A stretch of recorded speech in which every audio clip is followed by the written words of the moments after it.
Mic check. Uh, second.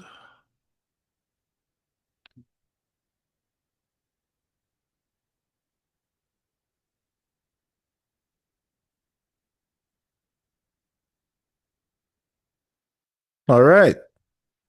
Hello, guys. Morning. Can you hear me? Morning, sir. Wow. Yes, sir. Okay. All right. Firstly, sorry for the late start. We are starting exactly 1 hour beyond the start time. Apologies from the mic check. Oh, apologies for that. Um, right. Had some trouble getting online this morning. Um, but we are still good to go, luckily. All right. I see a few of us here. Could you guys pass on a message to your classmates? Let them know that class is still on, just in case some people came and left. Yes, sir. They know. All right. Good, good, good, good. All right. Okay.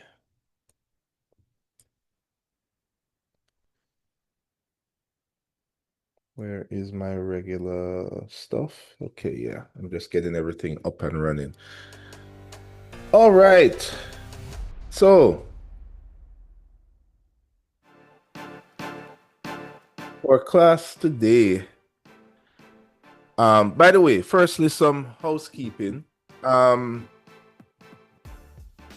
so officially, the the semester has been extended. Did you guys get that news?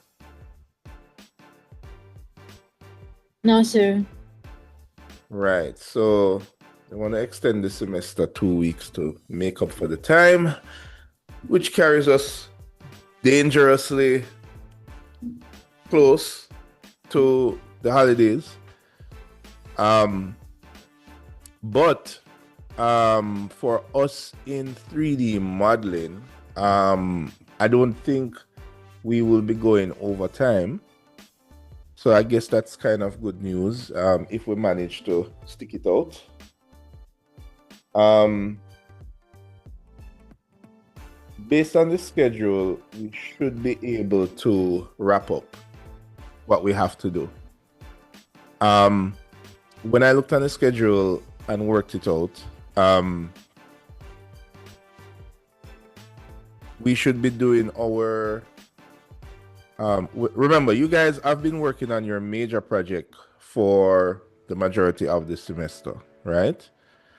Um, we have one more assignment that's left. It's a studio-based assignment, which you guys would have heard of already. Um, but and the idea is that you use your studio project and you render a part of it.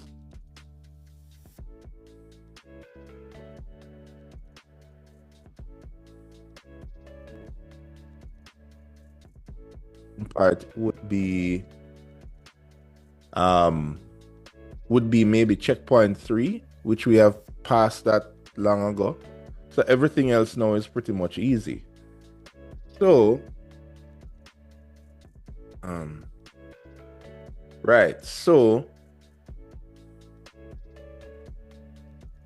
we're gonna take a look at the studio-based project. Now, here's my important question.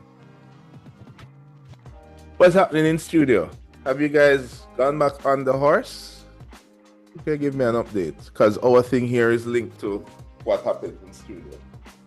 Sir, we basically moved to stage 2 now. We're doing some concept design and figuring our floor plan.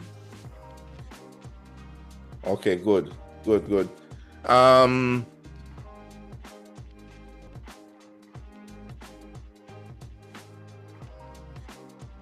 all right. When do you present your plans?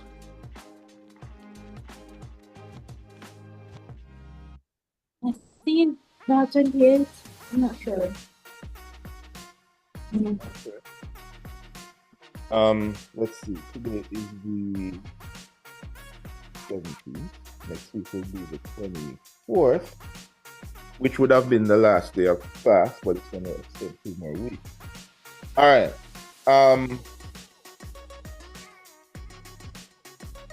Okay.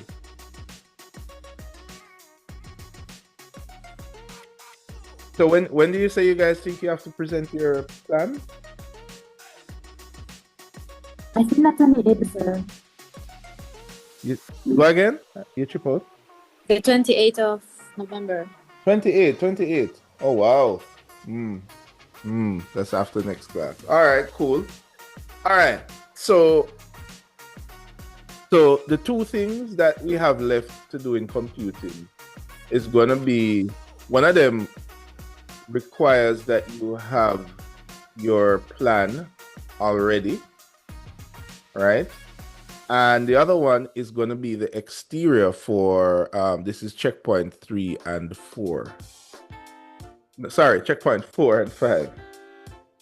So we're going to cover exterior rendering, and that's going to be done using your model, right? So hopefully for last week we were saying that everybody should have reached an advanced place with their models this week. So we're going to learn how to do exterior renderings with that, and then we're going to learn how to do interior renderings but with your floor plan from Studio. All right, so in order to do this, the idea is that you would have had your floor plan already drawn up for that session. Usually that's how the timing works. So hopefully it will still work out. All right, so today we're gonna do exterior rendering, and that requires you guys to have your model pretty much done.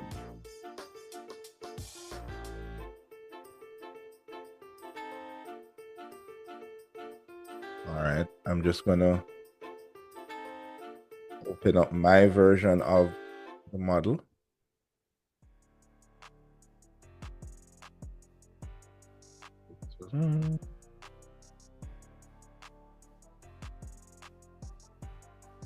One, two.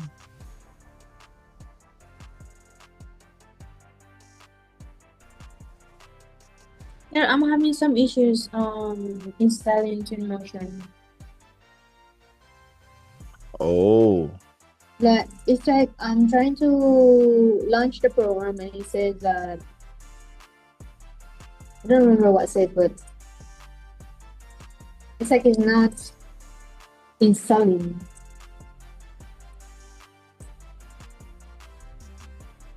it's not installing? No, it says repair or remove insulation. Mm-hmm. So it's asking me to repair it. So I'm not sure. When I click repair, it doesn't install it. It says please repair. All right, let's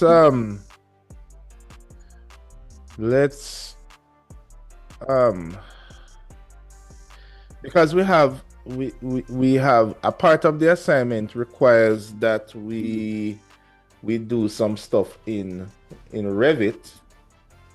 So let's focus on that part, and then we troubleshoot the Twinmotion part. Or what you can do in the meantime is uninstall it in the meantime. And did you download it recently? Yeah. Okay, so you have the latest version.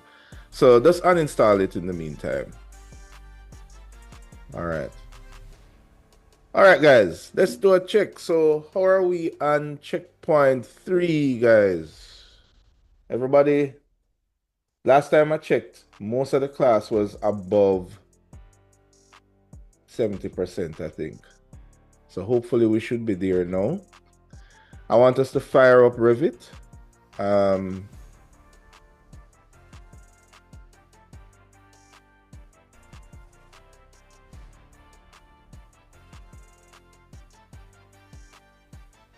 My Revit is just booting up. Come on.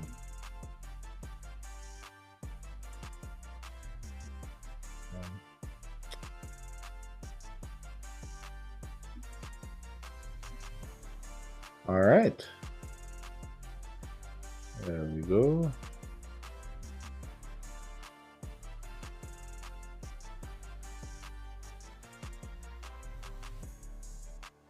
Sorry guys, I'm just here waiting on this thing to start up.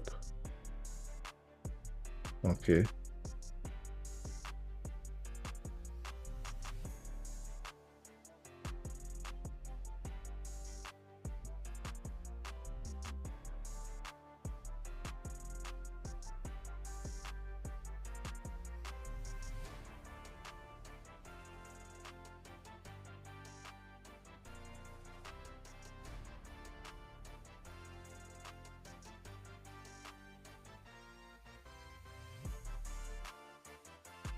All right. Good to go. All right.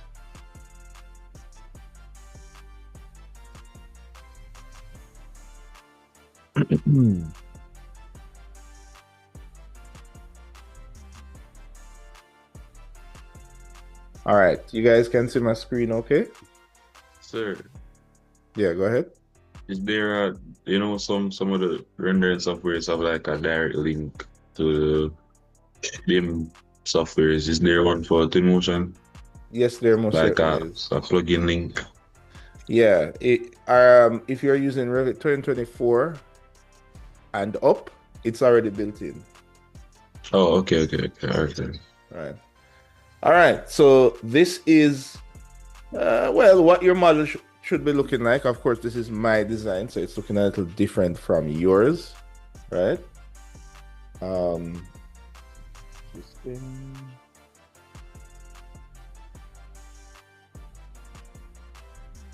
Right. There we go. So I want you guys to open up your version as well. And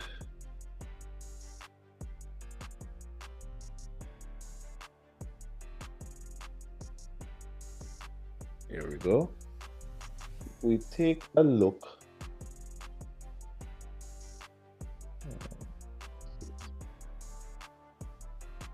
Then, if we take a look on the project requirements, you will see that we need to produce 4 different things. A rendering is just one of them. We also need an exploded view, an orthographic view, and a 3D perspective section. So these are the 4 things we need to produce for our checkpoint 4. All right, guys?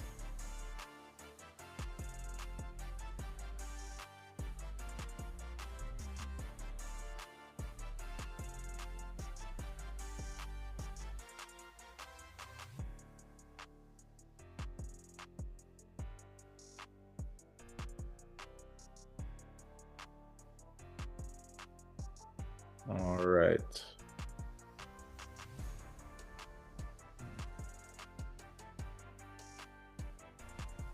Checkpoint.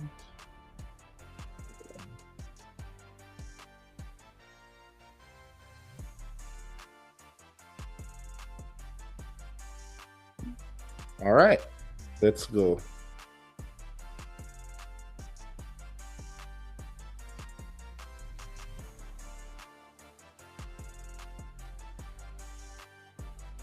Completed.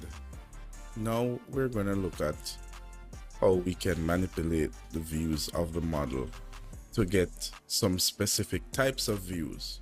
So we're going to look on generating a exploded view as well as some other visual styles. Now, right now, I am in a perspective view, and I'm going to switch now to the default 3D view, which I can click here, or I can click this icon up the top. This is what my default 3D view looks like. Now, most of your view settings in Revit, or what you see in your viewport, is located down here, and this is where you can change whether you want it to be wireframe, hidden line, shaded. So for example, this is shaded, this is hidden line, as well as control shadows and a host of other options in the graphic display options. Now, before we get started with this, the first thing to do is to start to at least set up our views by creating some additional views. So one of the first things we need to do is we're going to create a hidden line view.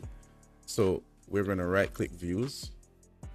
We're actually going to just duplicate our existing 3D view. So that's this view here, and I'm going to just duplicate that view. Now that I've duplicated it, I want to rename it, and I will call this hidden line, right?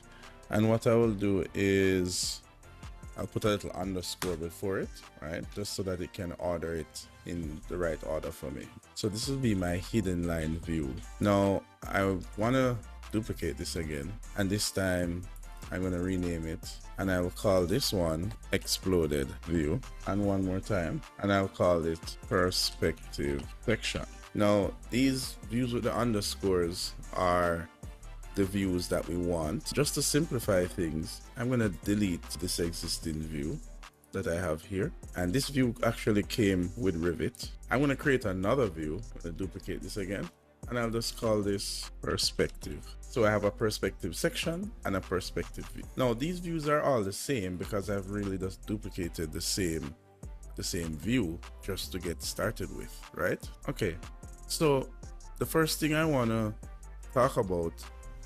All right, guys. So everyone, just to make sure that I'm not leaving you behind, you should have your models up and Revit up. We will get to Twinmotion, but we have 3 other views to generate in Revit, which should be fairly simple. So we can get through this part quickly, and then we can go over to the rendering part. All right. Let's continue. Is firstly, how do I manipulate these views, right? So if I go on the bottom here to visual styles, I can go to graphic display options, and here's a few interesting options here.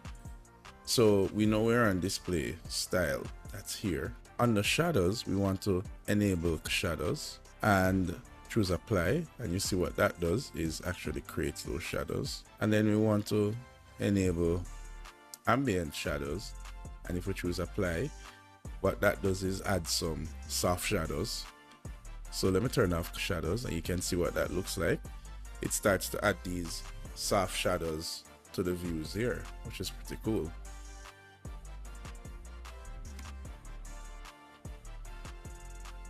Now, additionally, there are some other options here, such as sketchy lines. And if I enable this and turn on, for example, extensions, then you'll notice that my lines get these little extensions here. And if I enable jitter, the lines get kind of wobbly, so it looks kind of like a sketch. Let me turn that one off. Now, one option that we kind of overlook was this silhouette option, and what this one actually does, I will just choose hidden for this example. So these are actually different line types. So for example, hidden line is like a type of dash line. Thin lines are lines that are very thin in dimension, and wide lines are like very thick lines. So for example, if I choose this kind of dash line here and choose apply, then what you notice now is that all the lines that form the outer edges, so notice the inner edges lines don't change.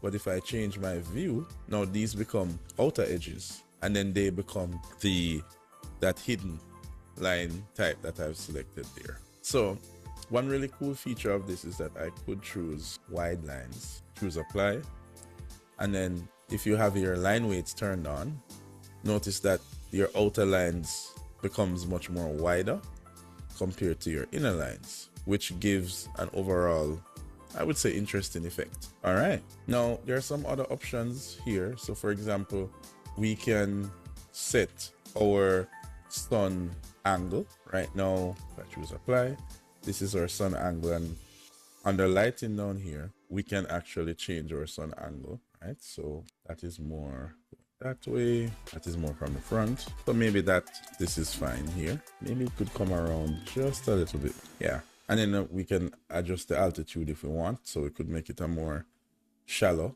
angle. Let's see. There we go. And we choose okay. So this is where we do that. Now the depth Q setting here is going to be grayed out because this only works when changing our elevation, when in elevation or section views. And what that does, it auto adjusts the thickness of the lines depending on how far back those lines are. So for example, a door that is closer to the camera will have thicker lines than a door that is more to the background. All right, but that only works for elevation and section views. Now some other options that's here, realistic has to do when you change to the realistic mode, and background is where we can choose like a gradient. So if we choose okay here, of course we're looking down, so now you see that gradient view that's showing there. All right, so these are pretty much our graphic settings. Now if we got this look and we like this particular look, we can choose okay. The thing is that when we switch to these other views, so right now I'm in the perspective view, but if I said okay, I want to edit the hidden line view, notice that everything has gone back to the default. If I go back to the perspective view, notice that everything is gone back here. As a matter of fact, because this is perspective view, we should actually, if we go to our view cube settings here, we can change this to perspective, and then we'll have a perspective view here.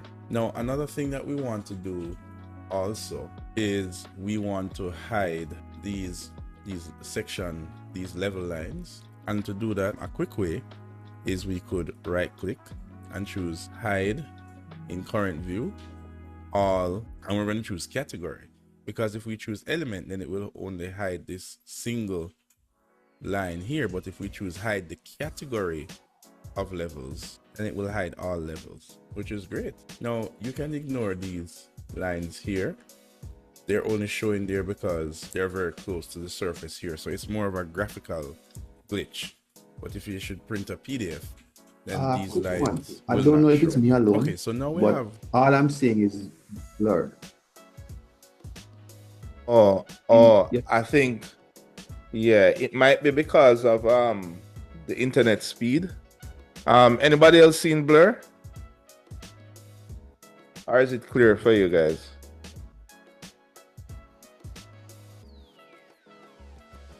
It's clear. Yeah, sure. Right. So what happens is that the video will kind of adjust itself, you know, like when you're watching a YouTube video, and if your internet speed drops, the video gets more blurry, and then when its speed come back, it clear up. Okay. Right. But don't worry, the recording. Right. And the recording will be there. It will be clear in the recording, but, you know, just for this live session. All right, no problem. All right. Okay, so let's continue, guys. So everyone should be having them, even if your model is not complete, right? You can still be using your model. One thing I should note though, even if your model is not complete, for your checkpoint 3, what you submit for checkpoint 3 is just a file with the model. Checkpoint 4 is where you submit the file with these views, right? So just letting you know that if you have your model complete, you should be that server break. Right. Hold on a second. Right, mic check. You hearing me? Okay.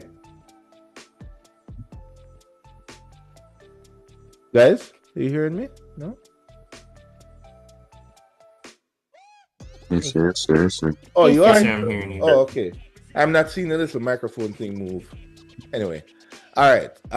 Right. I was saying that for checkpoint 3 submission, it is a building model complete that you're submitting. So checkpoint 4 and 5 have to do with different styles of rendering. So that's a different checkpoint. So if you have your model already complete, you should really be, you should submit it by now. And then this that we're doing in this class is for submitting checkpoint 4. All right. We have all of these settings here, but what if we want to copy all of those settings over to this next view here? Then what we need to do, go back to perspective, is we now need to look into our view templates.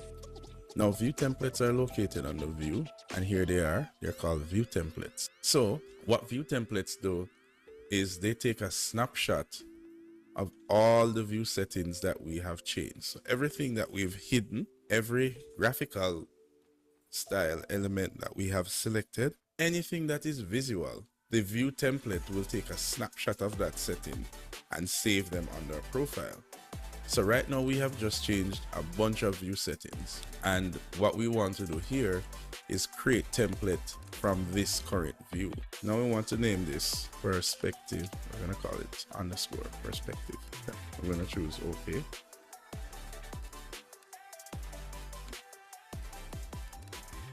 Now if you notice here, you see a list of other view templates that have been saved in this file, and then you see this new one that we created. So what this is saying is that this new view template, it's going to take a snapshot, remember, of all the view settings.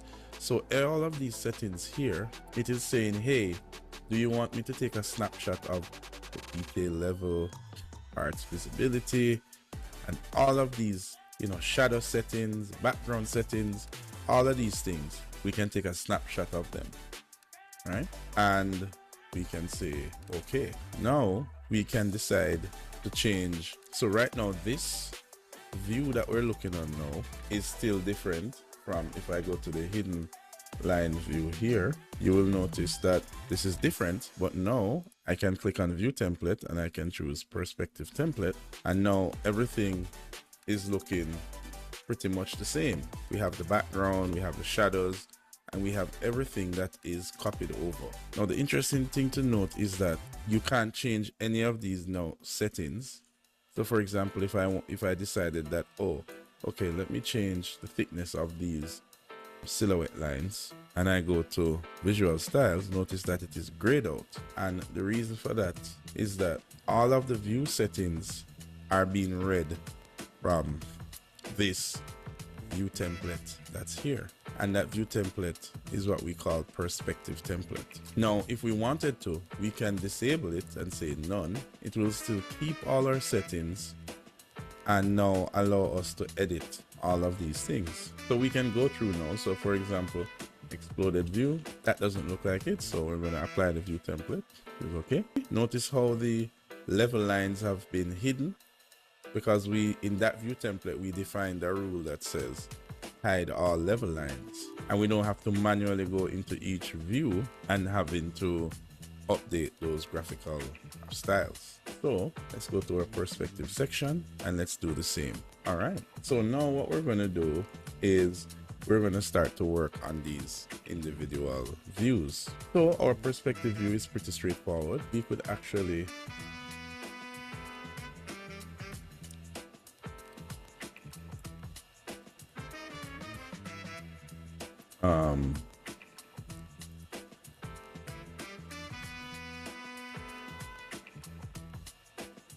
so what we want to do is to change the frame of view slightly, and to do that we're going to enable our view wheel here, and we're going to click this little drop down menu here and say increase decrease focal length. So we're going to pull this away and then push forward into our scene. All right, let's escape. I'm going to pad.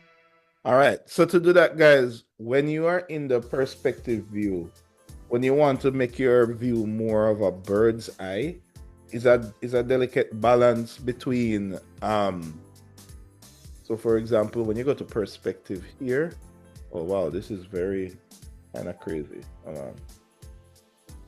Sir, how you get that wheel kind of thing? Right, I'm gonna show you. Right, so you get the wheel by you should see this floating toolbar here, and you click this wheel here, Now, this is the only way to properly manipulate the view once you are in perspective, because what you notice is that you have a couple of things going that you need to edit here. You have a frame.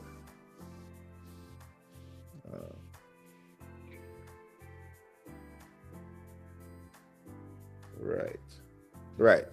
You have a frame, and when you pan, you are moving the entire frame, not the building. This is when you're in perspective view, right? And perspective view can be a little tricky sometimes. So the way how you manipulate the model in perspective view is the best way to do it is to use this wheel. And you click on this and the wheel comes up. So now you can see that I'm zooming in and out, but of the view. If I hold on and pan, you will see that I'm panning the view, which is different from those middle. I'm not seeing it. I still not seeing the wheel, that same wheel. Do you have it disabled? All right. Do you have this toolbar in your Revit? Let me see which toolbar. It's on the right-hand side.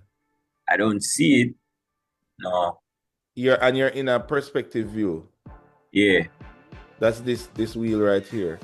All right. Yeah. So let's see. If you go over to File, Properties, there is a section here dedicated to this. So you go to Steering Wheels. And let's see, you should.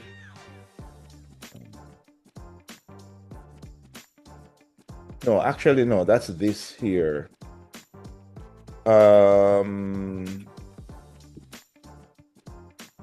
Mini wheel, big steering wheel. Right, here we go. So these should be on. Size normal. Are you seeing all of these options in yours? So where was it? File options? Yeah. So where the file options? Oh, hold on. Let's go to file up here. Yeah. Option. Oh. Are you seeing those on? Hold on a sec, taking a while. Steering wheels, yeah, all of these are on. Yeah. But you're not seeing that that title bar there.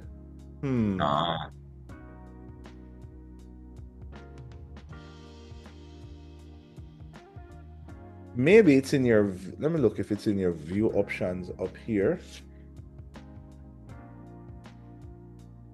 If I go to view, sometimes it can be, stuff can be under the user interface. But once you're in a perspective view, it should come up by default.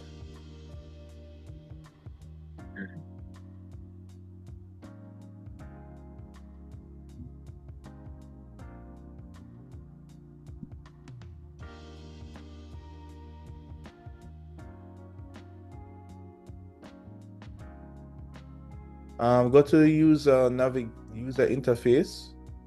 Okay, navigation bar. Check if this is on for you.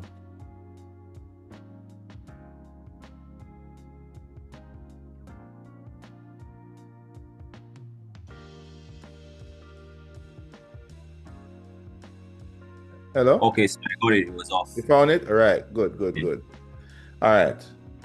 Right. So what I was saying is that this can be a little confusing because when you're in a view that you designate as perspective, so when I right-click the view cube, I set this view to perspective view. When you're in perspective view and you pan, it's almost like you're moving the picture frame. You're not moving the picture inside of the frame. So to pan inside of the frame, you have to use your steering wheel. There we go. And then now we're able to pan. We're able to orbit. There we go. And we're able to zoom. Now, the one that I just showed you just now, in order to let your view more bird's eye, is called, you need to click the little the little drop down, let me carry it over here.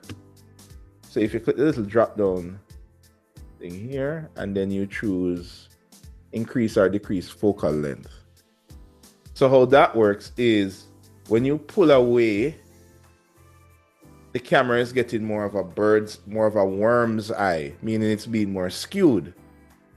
Now, in order to let it more skewed, instead of just zooming back in with the same tool, let me do that again. Adjust increase focal length. When you pull back, press escape, go back to the steering wheel, and then zoom in. Let me pan over. All right. And does anybody see any change? Webley, do you see any change in the view now? Now that I've adjusted my focal length?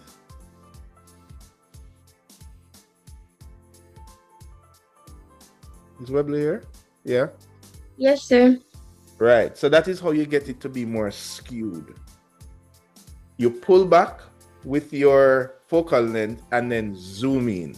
And if you keep doing that, then it will even get more skewed. So let me do the same thing again. Increase, decrease focal length. I can pull back some more. And then I can switch to my zoom and zoom in. Then it gets even more crazy. And that is how you get these very skewed views. All right. All right, let's continue. And down a little bit more, the orbit a little bit more to the right. All right, and that will be our perspective view. Now let's talk about the perspective section. Now for our perspective section, we're going to want to cut a section view of the model. So to do that, we're going to enable the section box. So click that, this box will come up, and we're just going to adjust that.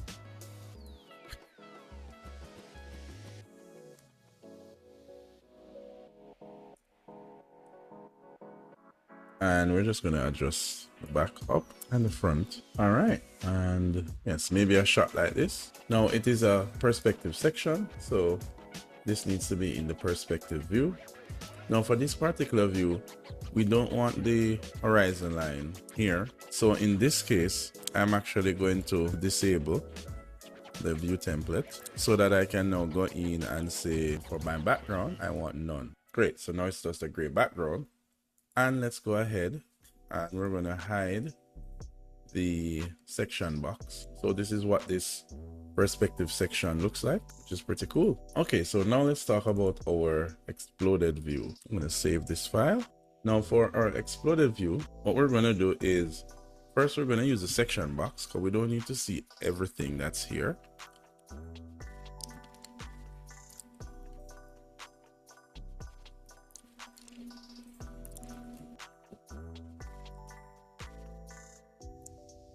So to do that, we're going to enable the section box. Now we still need to give it some space so that we can give our building some space to explode. However, in this case, we do want to hide these trees because they might get into the way of when we're trying to demonstrate the explosion. So to do this, we're going to select one of the trees, right click, and go to hide in view, and we're going to hide. If we hide the element, only a single tree will be hid here. So we would have to do that for every single tree, but instead in this particular case where we are unable to hide our category, we would use the visibility graphics option. Now to find our visibility graphics, we're going to go under the view tab and we're going to go to visibility graphics. And what you'll get is this dialog box here. Now currently everything is grayed out, so let me cancel that. The reason for that is, remember, we're using a view template which overrides everything visual. So we're actually going to choose none. And now if we go to hide in view, we will see that we can unhide the category, this is what was actually causing the category not to show up here. So we're just going to choose this method and say hide category, and that will hide all our trees there. Now we're also gonna hide the section box. All right, so now we're left with just the building. Now, in order to use this explode feature, how it works is that it allows us to manipulate objects only in this view. So for example, let's deal with the roof. If we select the roof element, this is the roof covering, and under modify, there's this button here that's called displace elements, which is made particularly for creating explosions. Now, once we click that, we get this gizmo here, and this gizmo allows us to just move an object. Now, the great thing about this is that if I go into a next view, like hidden line, notice that the element is still there, but in exploded view, it is, and that is the beauty of this element here. Now, in this particular view, the shadows might get in the way. So we're going to also go into visibility graphic options here, and we're going to turn off cast shadows. So that way it doesn't look so confusing. Now, the other great thing is for this explosion tool is that we can click path, and notice when we hover over the edges, we can click once and it will automatically create a trace line to show us where this element is coming so I have from. a question. Which is, yeah, question. Sir, so when we explode it like that, doesn't it affect like the other views? No, it doesn't. That is the beauty of this. Sir, so how you do that again? Can you go back a little bit? Yeah, man. So just look for the exploded icon. Hold on. Come on, guys. All right, there we go. Yeah. All right. So if you right.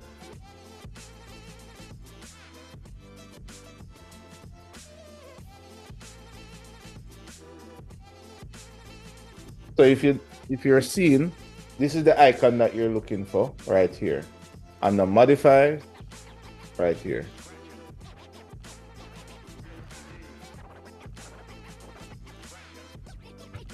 Found it?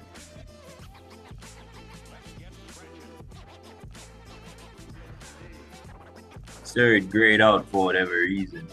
You have to be in a orthographic view and in a perspective view. Sorry, hold on. That sounds confusing. You have to be in a 3D orthographic view. Yes, sir, I am. And it's grayed out? Yeah. No, hold on. Oh, You I have need to select something. Yeah. You have to click on an object. Right. Okay.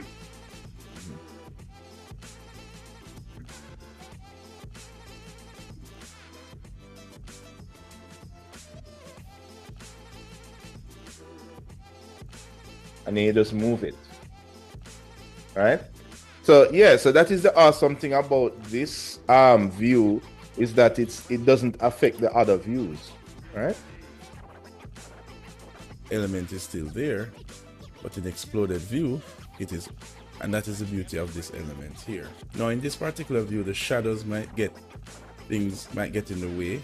So we're going to also go into visibility graphic options here, and we're going to turn off cast shadows. So that way it doesn't look so confusing. Now the other great thing is for this explosion tool is that we can click path, and notice when we hover over the edges, we can click once and it will automatically create a trace line to show us where this element is coming from, which is pretty cool. So let's press escape. We're going to select the beam system that was used to create the mounting lath that sits under the roof covering, and we're going to choose that same option. We're going to move that up, and we're going to do the same thing for the beam system here. All right, now we're going to do the same thing for the walls. This time we're going to come outward. Now we can get as crazy as we want in terms of how we want to explode this, but for our purposes, we'll only do a few examples here. Let's also add the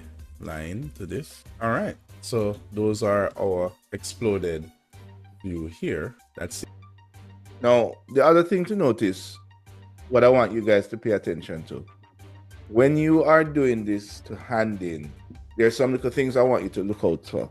So firstly, remember you're doing 4 different views. If you take a look on your handout here,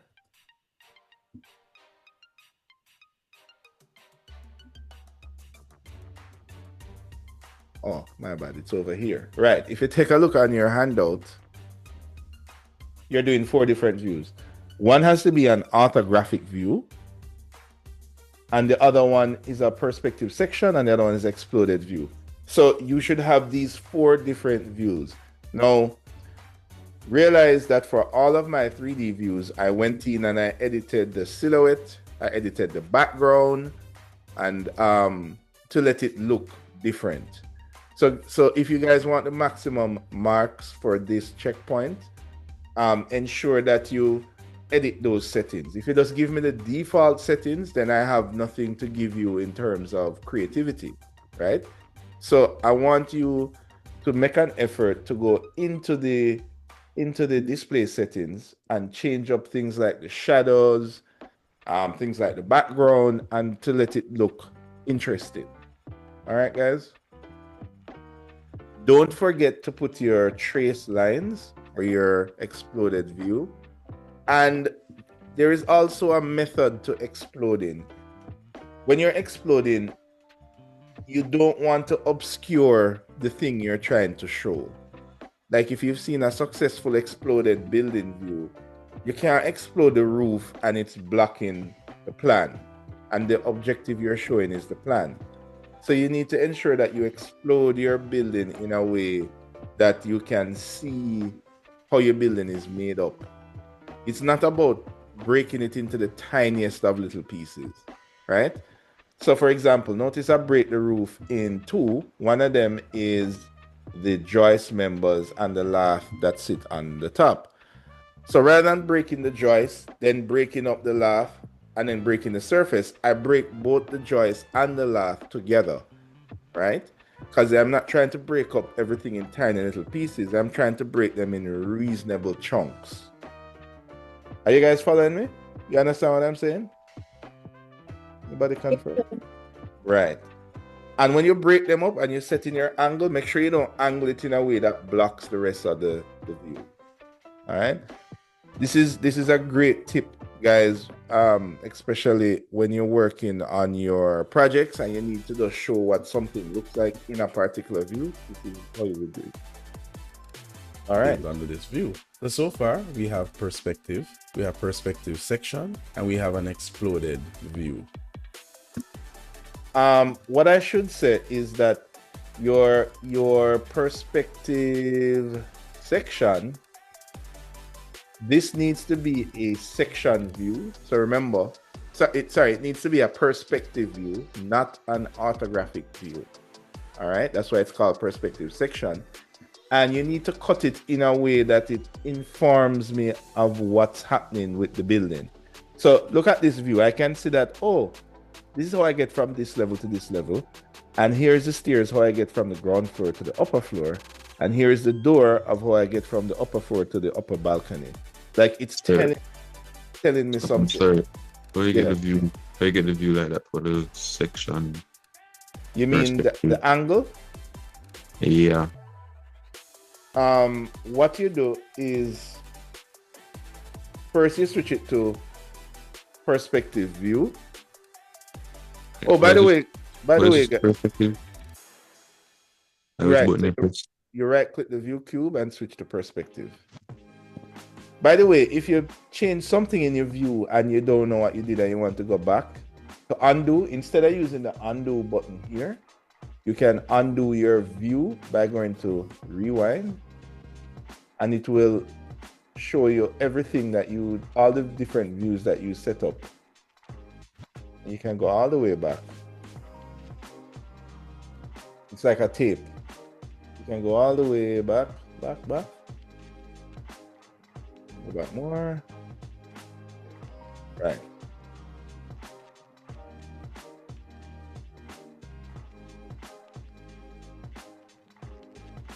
Now there are some other tips that some other tricks I can show you with perspective if we have enough. Maybe I'll show you at the end of the class. We'll see. But we need to get to the rendering part. You were asking about the section. Yes, sir. Right. So I use the section box. So let me go here. And you know what, this guys, this is something that some persons get confused about in Revit. Let's say that I want to get closer to this building. I can't use my zoom because it's zooming the entire frame. If I use my steering wheel, and zoom, oops, right, it gets really skewed. There we go, it gets skewed. Let's say you don't want to get it skewed like this, but you want to zoom in. So let me go back all the way here. And so what you have to do first is you have to change your focal length. So this time you want to push inwards using your focal length, but not too much. And then you zoom in. It's going to take some getting used to, because your focal length kind of controls how wormy the picture gets.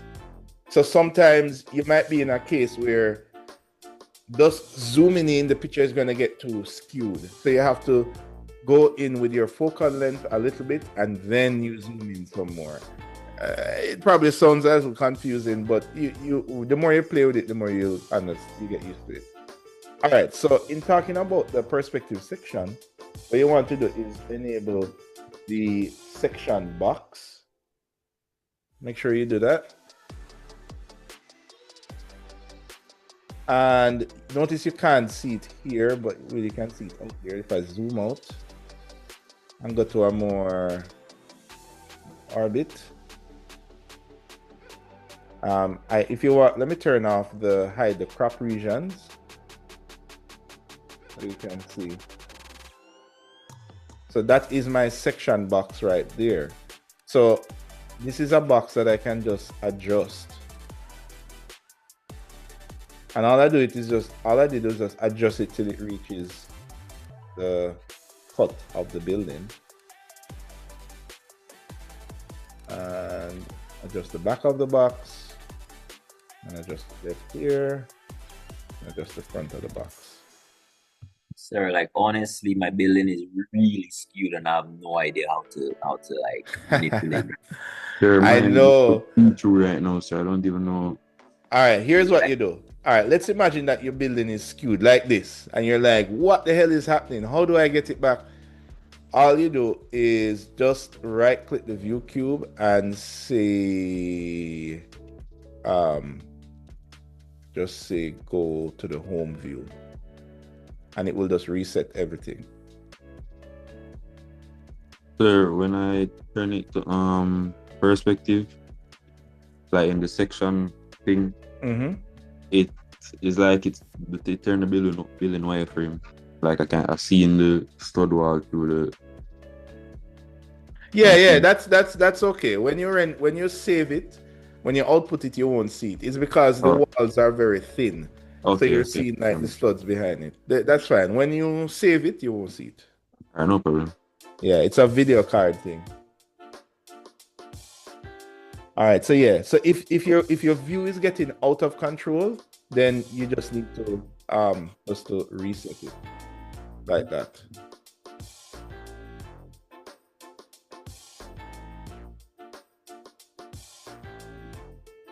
All right, cool.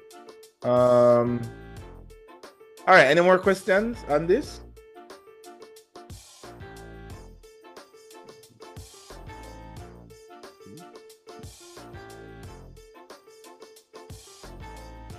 All right.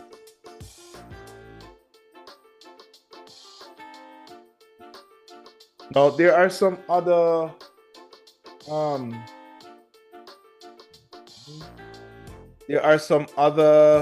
tips about controlling your view, but you have to get used to this way of doing your view first. I don't want to pile on any advanced methods just yet. I want you to just kind of get used to this whole steering wheel, focal length stuff. And then I can show you some advanced ways to get some really nice views in Revit. All right. In the meantime, we're going to proceed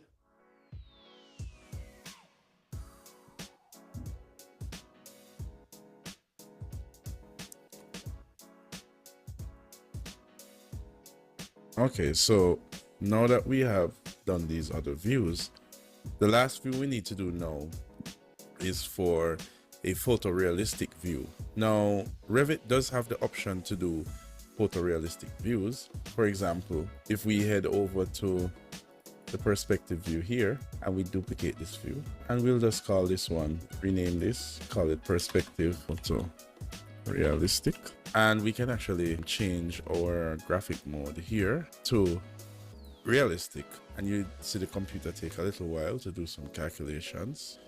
Down at the bottom left, you will see where it's actually rendering out that view within Revit itself. And we see this is what the photorealistic view looks like. It does have some shadows and it does start to introduce texture nonetheless. Now, we also had a hidden line view here. And for a hidden line view, it's pretty straightforward. It's just going to be this hidden line view that's right here. That was the first view that we actually set. So now we have all these views set up. We want to use a different program to do our photorealistic view in this case. And for that, we're going to turn to Twinmotion. Now, if you're using your version of SketchUp that has a Twinmotion link, meaning you will actually see if you go to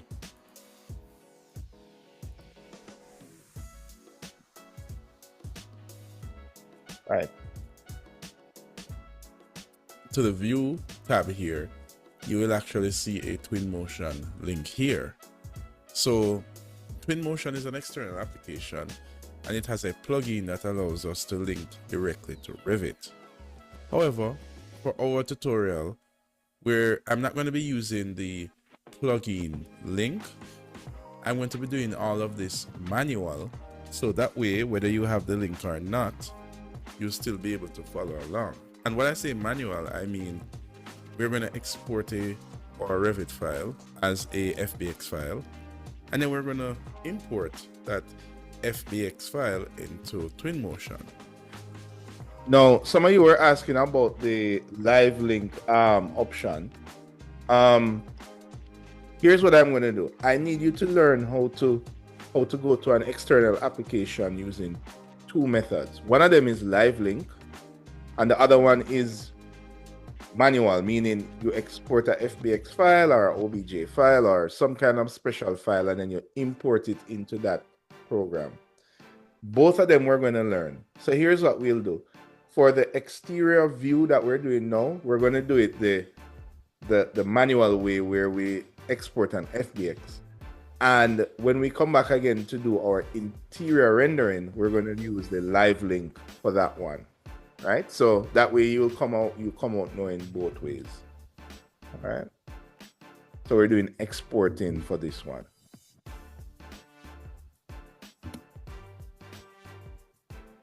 Before we export, let us see if we can configure a view just for exporting to Twinmotion. So I'm going to duplicate another view and I'm going to rename it, and I'm going to call it TM for Twinmotion export. So this is the view I will use to export into Twinmotion. So there's a couple of things I don't want to export.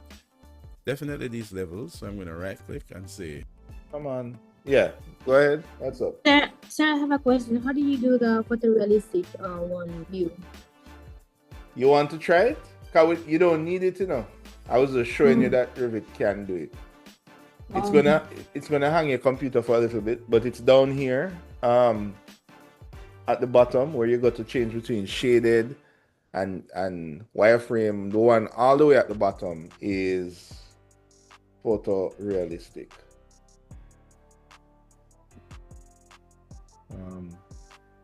Right. So this one down here. Oh, okay, sir. Thank you. Right. But you might notice it doesn't look what you would describe as photorealistic. Or maybe it was photorealistic back in the day. A world without Twinmotion and D5 and all these fancy programs. All right, cool. So what I'm doing is that now I am duplicating, I'm creating a view that this view will become the one I export into Twinmotion.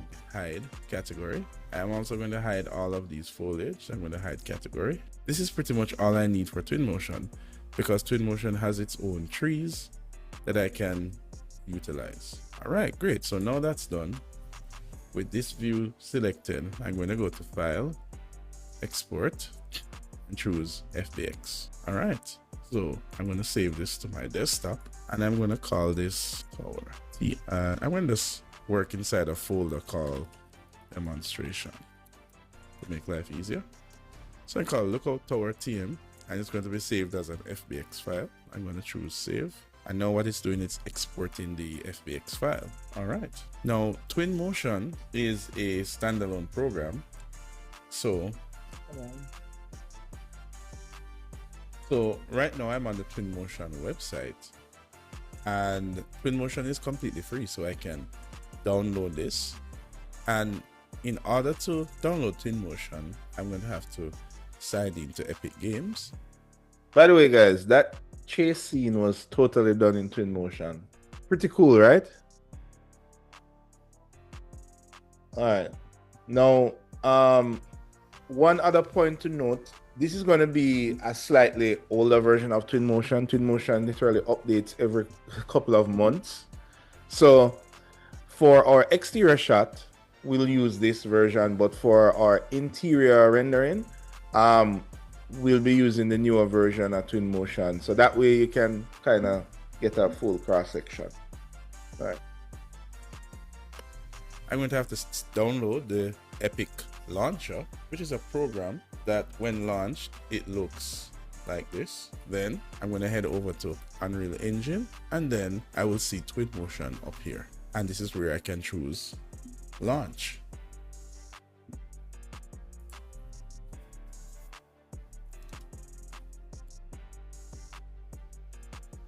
Now this is what the splash screen looks like in Twinmotion. So I'm just close that splash screen, and this is what it looks like when it is started up. By default, we get this ground plane, some mountains in the background, and then this object that's right here in front of us. Now for all our purposes, we can delete most of these, but before we go into doing any manipulations, let's just take a quick look at the interface. Now we see we have a menu here at the left, we have a menu at the right, and we have some buttons below. Now each of these menus that are activated, you can see that they are activated based on the icons that are listed below. So for example, this is highlighted in blue because the library is activated.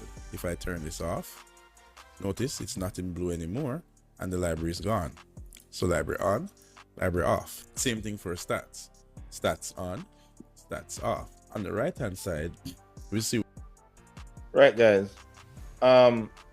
Does anybody have Twinmotion installed currently?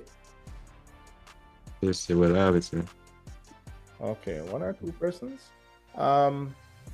Yes, sir, I have it too. Some persons have it. Give me a thumbs up.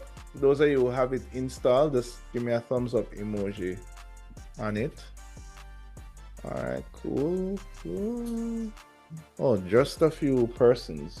Okay. All right, guys.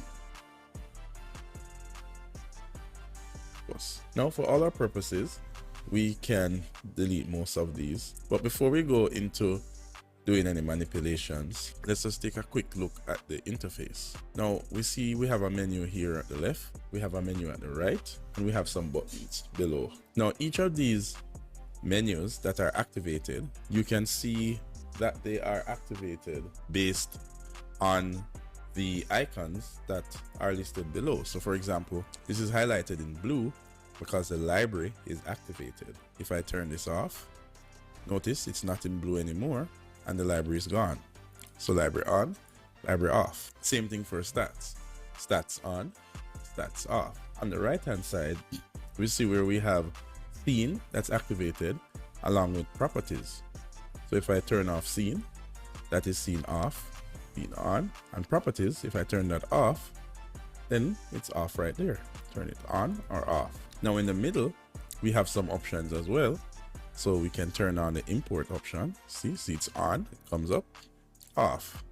Same thing for materials, on or off. Now notice that I can switch between them here, or I can just turn it off. However, these menus here, when I turn on, for example, library, I can also turn on stats, and then what it will do, it will stack them together. So let me turn those off. Let's try it on the right side where we actually have 4 different set of options. So I can turn on scene. If I turn on properties, notice that properties comes stacked with scene. I can also turn on the XYZ, the transform panel. Notice that that comes stacked as well. And I can turn on view sets. So now we have 4 different menus all stacked on top of one another. And you can see they're all activated here. And I can turn them all off. So that is essentially how the interface menu system works. Now, the most important things we're going to use is going to be our scene. And let's go with this one first. This shows us all the objects that are in the scene. Right now we have a starting ground. If I click it, notice it's highlighted. A starting landscape. Those are the mountains in the background. And we have pedestal, cylinder, and the sphere. So once I click on an object, notice that it becomes highlighted in the scene. That's right here. So from here, I can delete the sphere, and I can go ahead and delete these objects here. Now, additionally, I can undo by holding Control and press Z, and now it's back. Now, additionally, in our scene, notice we have these folders. So if I minimize this folder, there is a folder called starting base. If I turn it off, then you can see that all of these objects were located in that folder. Now, for our purposes, we're going to delete all of these objects because we don't need them. We're going to delete the ground. So now we're left with just some mist in the background and basically nothing. Now, there's one more menu that we haven't seen, and that is our ambience menu. Now, our ambience menu, it's a kind of an interesting one because it's actually not one of these buttons down here. Instead, this button is located at the top of our scene, and our ambience menu controls our lighting. Now we're going to get to that in just a bit. Before we do that, let's import our model. So we're going to go to the import menu here. We're going to close the little plus. Now there's a bunch of different things we can import.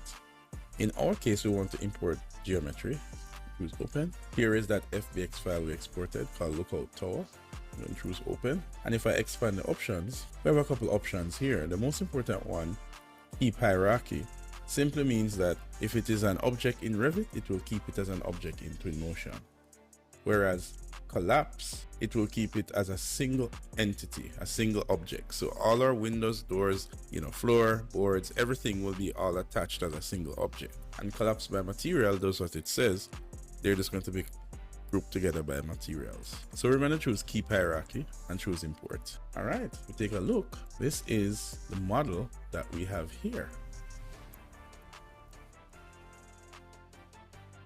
Okay, so we have our model imported, and notice that our model doesn't have any materials, but of course we will be adding materials. So now that we've looked on how to import our model the manual way, now let's check out how to import it using the plugin way. Now, what you want to do is you want to find the Datasmith plugins, and in order to do that, the quickest way is to just type the word Datasmith into Google, and you will see here Datasmith exporter plugins. And if we scroll down, we're going to be looking for Revit exporter, and we see that we have for Unreal 5.2. Now the Datasmith plugin, notice it says for Revit 2024, the functionality is included in Revit. Now if you're using Revit 2023, then you're going to need to download this plugin. Now even though the plugin says for Unreal Engine, this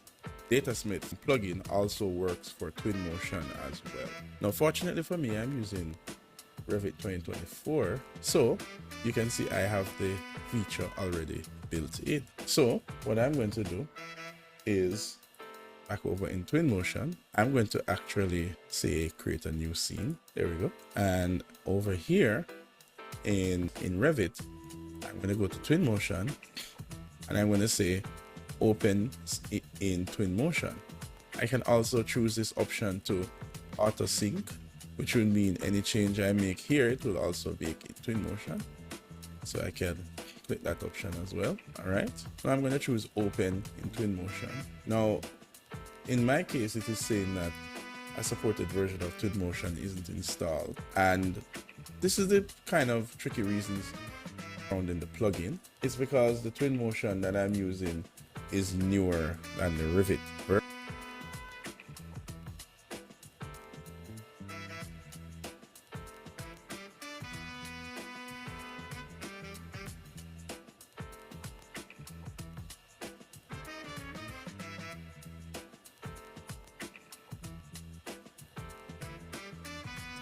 Right. I didn't realize I was muted. Okay, guys. So if what you find out is that if a Twinmotion version comes out after the version of Revit, then Revit sometimes might say it doesn't recognize it.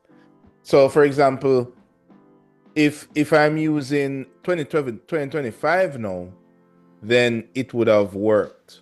But then if Twinmotion updates beyond 2025, then you're going to get the same error. You understand, guys? But don't worry about it. You don't have to use the open in Twinmotion feature. As you can see, that's what we're going to explore now. And this is essential. And I'm going to say open. Now, in my case, it is saying that a supported version of Twinmotion isn't installed. And this is the kind of tricky reasons surrounding the plugin. It's because the Twinmotion that I'm using is newer than the Revit version. So this Revit version doesn't recognize this Twinmotion. However, instead of using this open in Twinmotion, we're just going to use the export to datasmith. So I'm going to choose that option.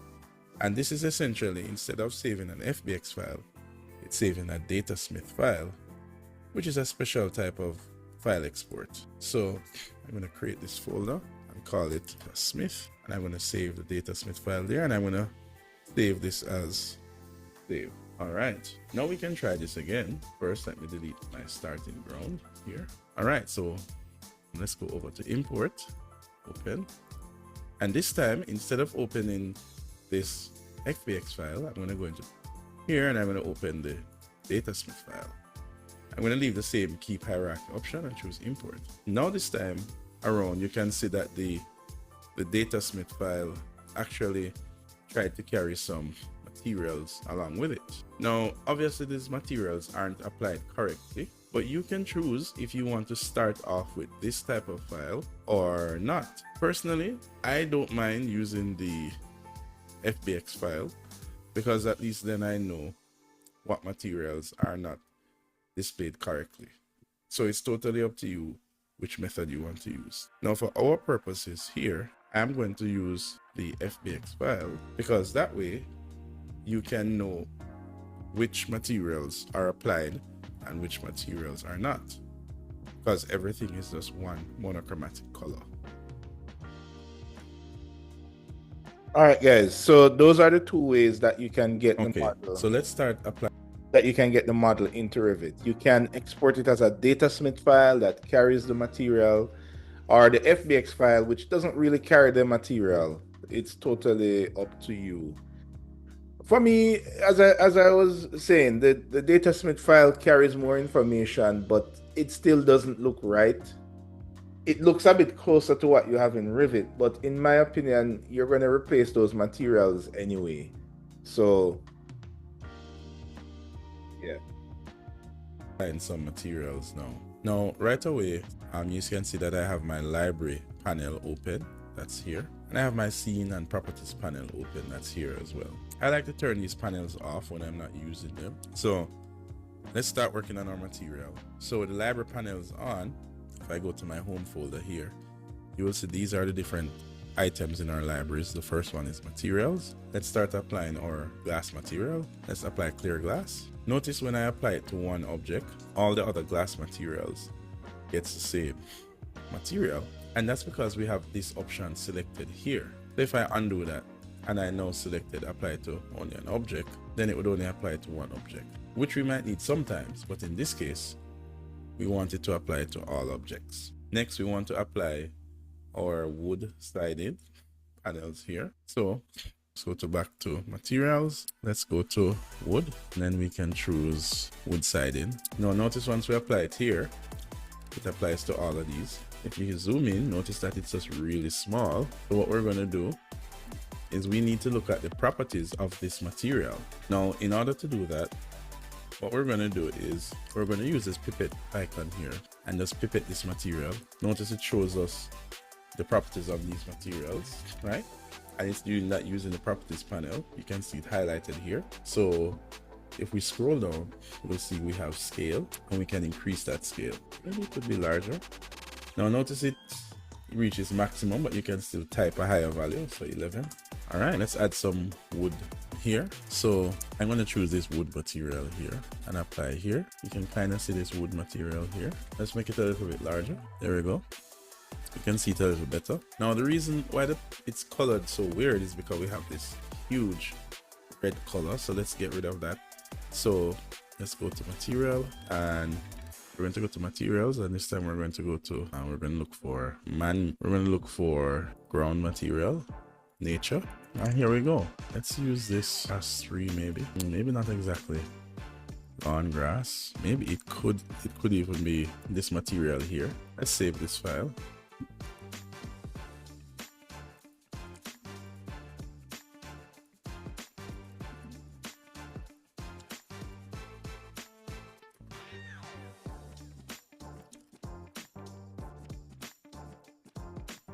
Perhaps what we can do here is we can maybe apply a different material. So maybe give it some rocks or sand closer to the water, and then maybe some grass closer to the back.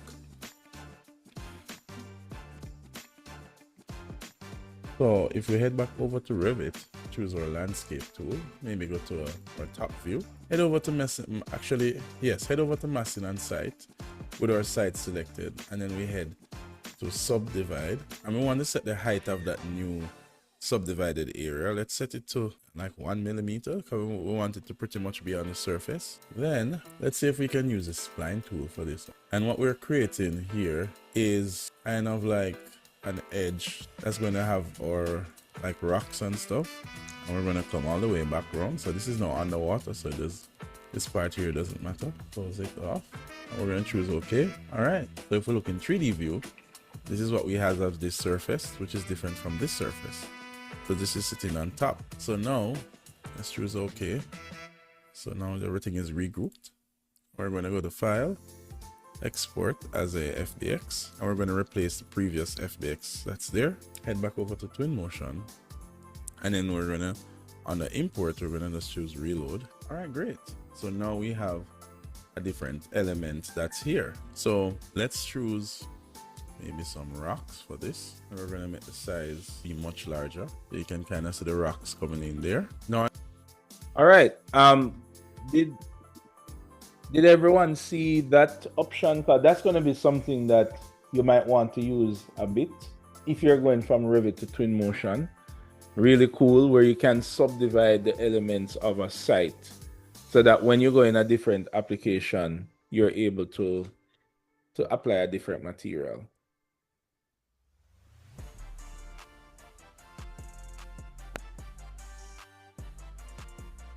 Sir, Yeah, go ahead.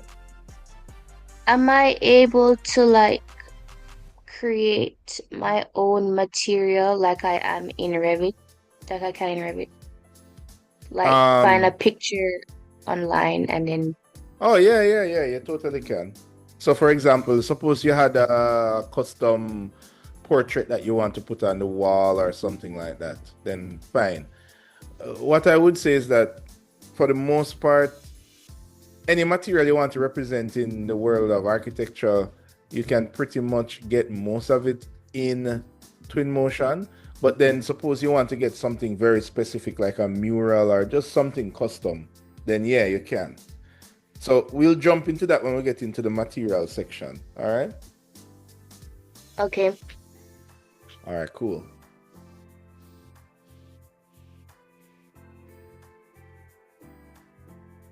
maybe we can choose this kind of mossy color. Let's pipette that material. This is size, maybe 15. All right. Now also we can start to change the water material, because definitely not this color. So we're gonna head over to materials, head over to liquid, choose lake. There we go. Starting to look much nicer. Let's also choose this timber color here. Now, if we bring up our materials options at the bottom here, we can see all the materials that we have been using.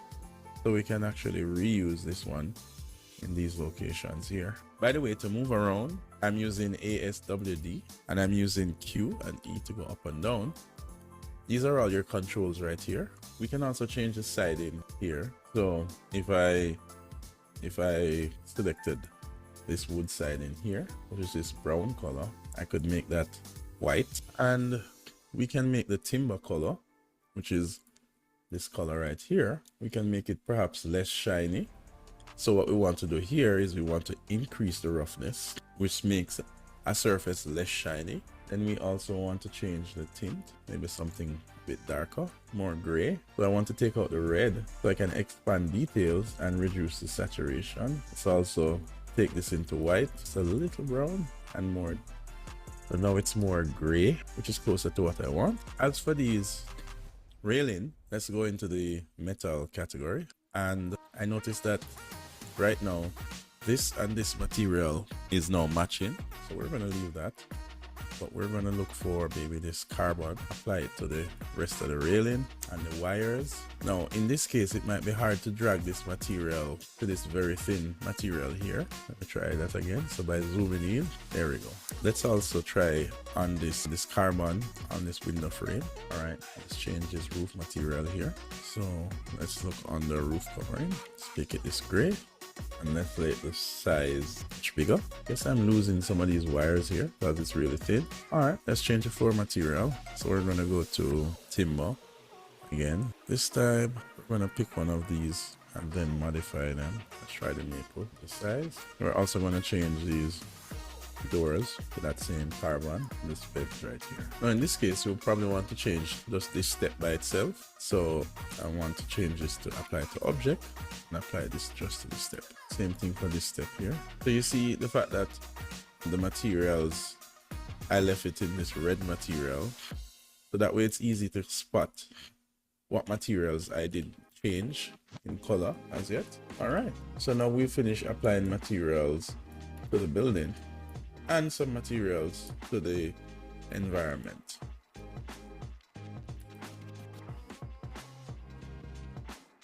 Sir. Okay, now what we want to start to do is, Yeah, what's up?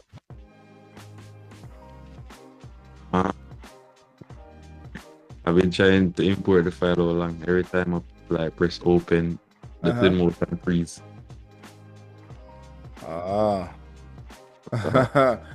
It just freeze? Like the file that don't come up and I just stuck on the your files geometry directly that window. And like the program itself freeze, you're not able to click on any buttons or anything like that? No, then if I try to close it, it will close. Right. All right, give it a little while to see if because it also depends on the specs of the machine as well. Did they give it like 5 minutes to see what it's doing? Yeah, it's been up on the same window, but the machine good still, so I don't know. Machine good. Yeah. All right, so the empty file opens by itself and you're able to move around and everything. Yeah, just when I go to import. What kind of file you import? Is it I was FBX trying to import the FBX. You don't get the dialog box with the options. As you click import, it just freezes at that point. Yeah, it just freeze at that point. I just stuck on the ear files. Open. All right. Here is one thing that you can try. Well, before you do that, try the Datasmith option so that we can narrow down if it's an issue with the FBX or is an issue with the program. Right? All right, sir. So export a Datasmith file. So go to the Twinmotion icon in Revit and choose export data Smith file and use that and see if that works. All right, so no problem.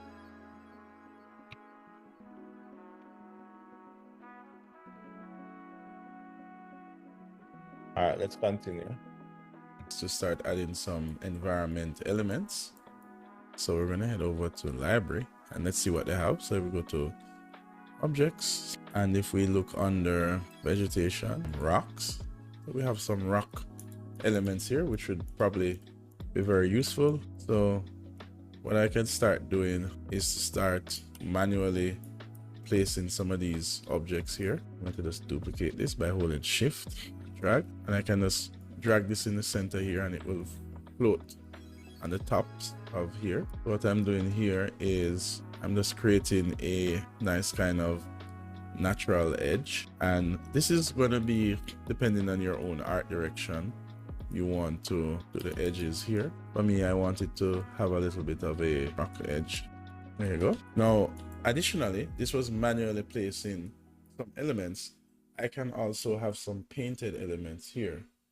And in order to do that, we're going to head over to the populate tab.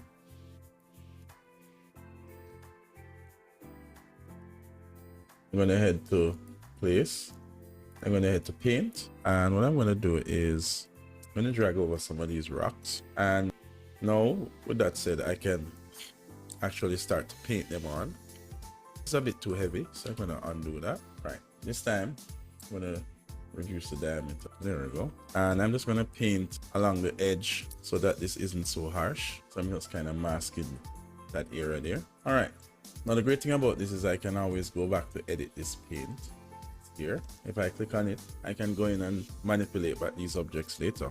Let's look on the vegetation, and let's look on the grass, not grass. Let's look on the bushes, look for some ferns, and this time we're going to paint a couple of these guys here. Now if I painted too much here, I can go to the erase tool and erase a few. So that's what it's looking like so far. Probably paint some on these areas here, a little larger, and I'll just get some in the back part here. All right, now essentially all we're going to do is layer different plants together. So we're going to hit escape, we're going to hit back the populate tool, and we can just select a different shrub. In this case, let's look under trees. So we're kind of just getting larger and larger. Okay, so we're going to paint a few of these. So we're going to drag this guy over there. We're looking for more medium size, or we need to actually download them. So we need download. So these are going to be more medium sized trees. Okay, let's see how this one works out. And we probably need to adjust the spacing. So I'm going to select each one of these and change the density, increase it a little more. Go back to paint.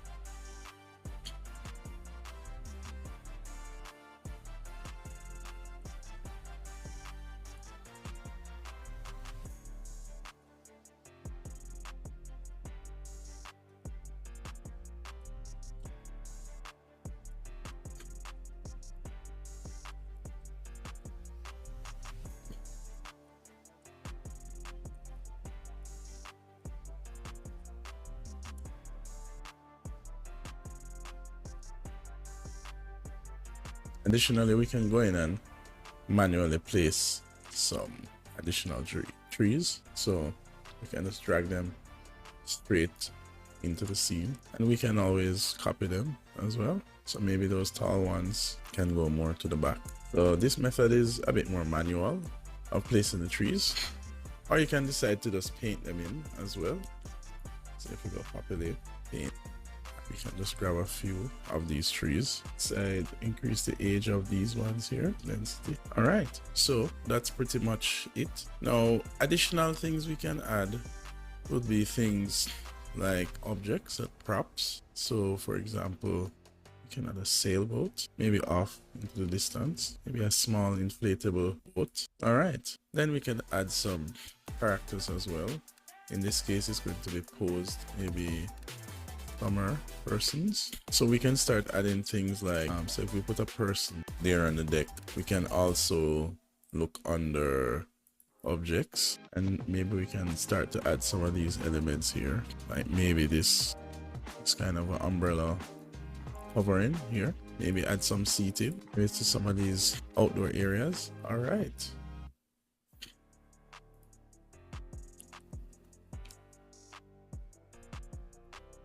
Now, before we start adding more objects, at a certain point, it's a good idea to set up our views. So what we're going to do is we're going to head over to the media area. We're going to hit this plus to start adding our first shot, and we can start to set up our time of day. Now we can also choose an HDR backdrop.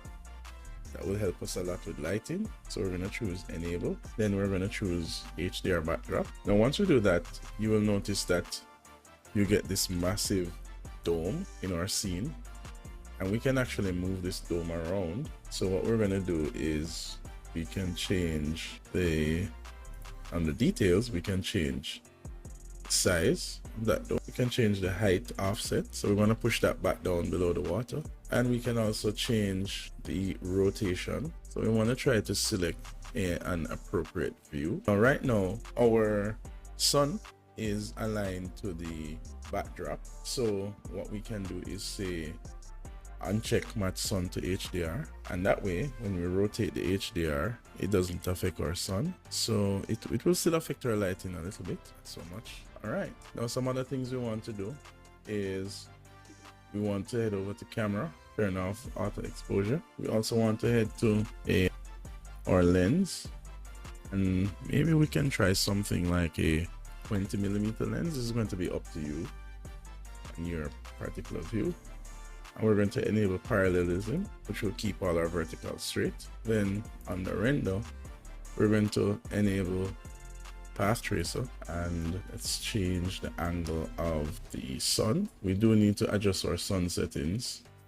So our sun intensity is set to 0. So we're going to set that back maybe like to 4. There we go. So let's change back our angle, maybe something like that. Now, once our view is all set up, we can then start to add in some additional objects that's going to be more linked to our particular view. So for example, we could start to add in some specific trees in very specific areas now that we know the particular view that we want to use. So for example, we could put this tree just about here, because we know it would, trying to block that horizon line. There we go. Let's enable back the path tracer. So you see though, because we have set the view, we want to save this view by clicking this little refresh icon here. So now so that our view can be saved. All right. Now, additionally, let's see if we can pull our sailboat in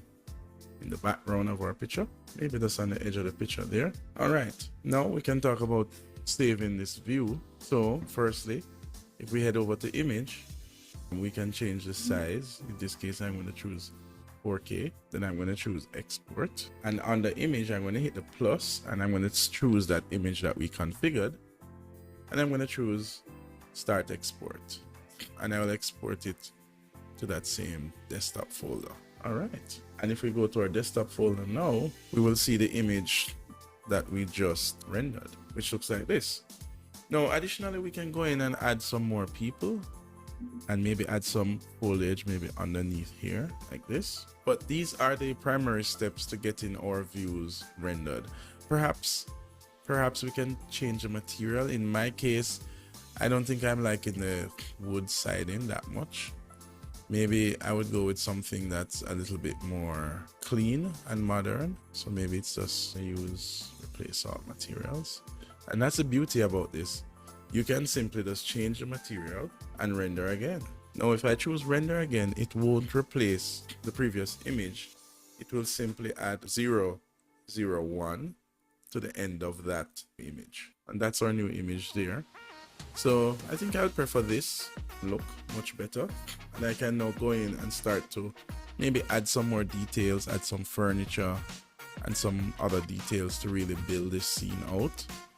Add some more thick foliage, maybe some trees closer to the coast, and just really start to build out this scene. So that is how we do a photorealistic render using Twinmotion alongside Revit. Okay, so all right, guys. So that is gonna be it. So you guys should be in a position now where you are able to. Yeah, Gavin, any luck? No, sir. I probably have to download the earlier version. See if that helps. All right, here's something else that you can try. Because the Revit was saying I do have Twinmotion downloaded. No, that's They fine. wouldn't- No, yeah. that's fine. That's fine. You can still use the latest version. Since that doesn't work, you can try going into edit preferences, go over to graphic hardware support and switch it to DirectX 11. And then you restart Revit and restart Twinmotion and try import the file. Tell me if that works. All right. Yeah. Anybody else? Sarah, when is this checkpoint due? When is anything due? Well, this one. As soon as possible? Yeah, I have to mean- rewatch the. Oh yeah. That's fine. But this, as you realize, this checkpoint doesn't take very long. As I said, the hardest part of the module we already passed, which was to model the full building, which was checkpoint 3. For checkpoint 4, it involves you doing exactly what I did, saving 3 views in Revit, and the 4th view is going to be in Twinmotion. I would suggest that you try and just spend at least an hour. Like this will probably take you like an hour or maybe 2 if you want to like fine tune your rendering between now and next week, if you can find that. Okay, Right. And what we'll do is, for our class later, we're going to discuss a little bit of interior design to kind of prep ourselves for the interior rendering that we're going to do next week. And I think that will also go nicely with the fact that you guys are actually working on your interior. All right. So when we come for the lecture session later, that's what we'll do. I'm gonna gather some great tips that you guys can use when you're designing your unit, so don't miss it. But we're not gonna do rendering in that class. If we have enough time, what I would like to do is to talk to you about how do you lay out objects in your Revit like plan. So for example, you might be designing your plan now, but your ultimate aim is to have your floor plan drawn. You need to have cabinets and furniture and fixtures. All of this stuff needs to be in your floor plan.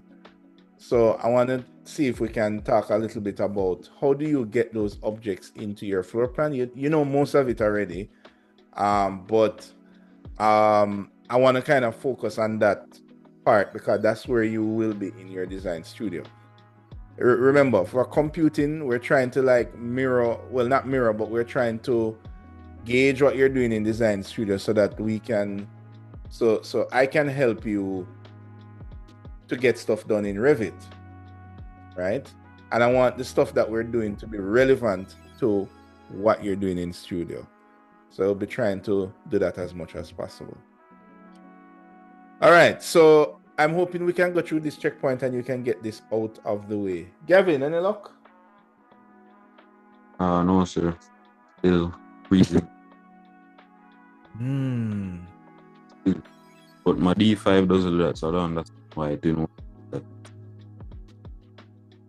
Like when you choose import, it does freeze. Yeah, like the file manager doesn't come up, and then it's stuck on the little window that says geometry direct link animation. Yeah. Are you using 2025.2? That's the latest one, right? Okay.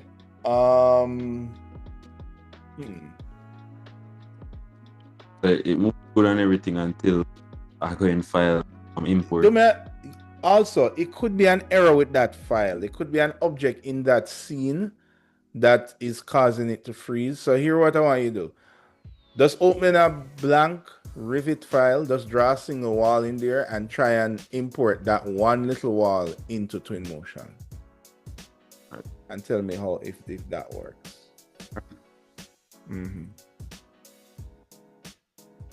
All right, anybody else? Anybody else trying this out and having any challenges with Twinmotion?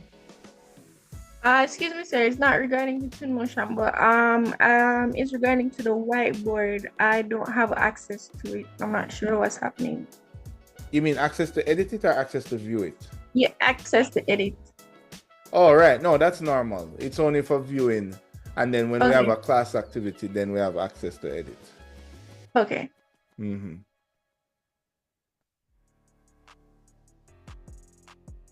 Sir.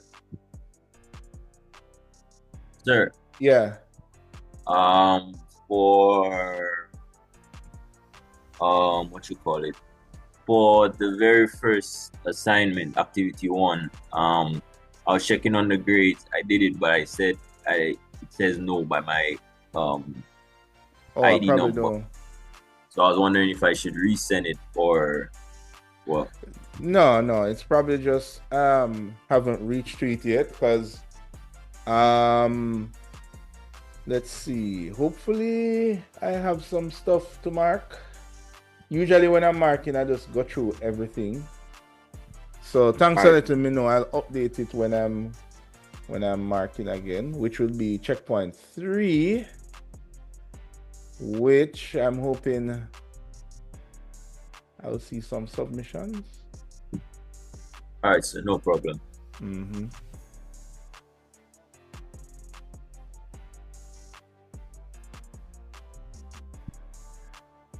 By the way, there are some very nice features in the new version of Twinmotion.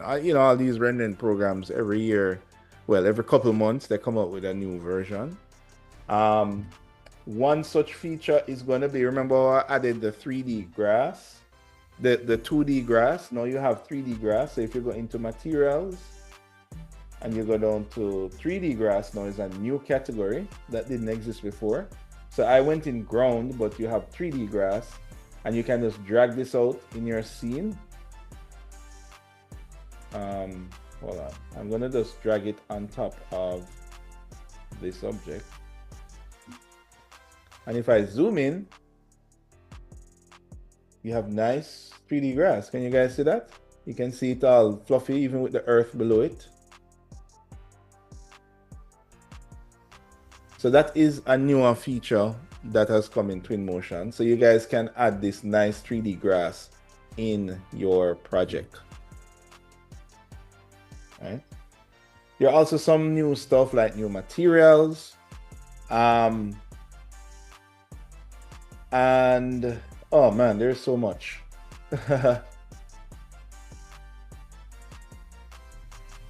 Right. We can't go through all the features. You guys have to just play around with it some more. All right.